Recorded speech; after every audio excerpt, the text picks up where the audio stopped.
जिथल्या मातीला इतिहासाचा गंध आहे असं हे माझं पाटण। एटीएम दादा माझ्या एटीएम ब्लॉग या चॅनल मध्ये आपले स्वागत करतो। दातेगडावरील सूर्यास्त हा एक विलक्षणच अनुभव देणार आहे। तर मित्रांनो, दातेगडाला येण्यासाठी एकूण 3 मार्ग आहेत। तर मारुती रायाला घातलेला हार त्यांच्याच वंशातील एका वानराने पळवला। आणि काय असं वेगळं वाटतंय तुम्हाला पाटण तालुक्याविषयी आणि गावाविषयी?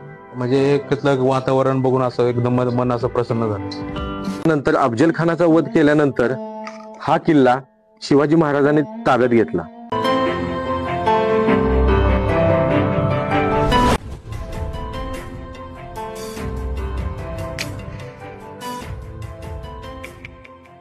मित्रांनो, गडावर आल्यानंतर माकडांपासून बॅग सावध ठेवा।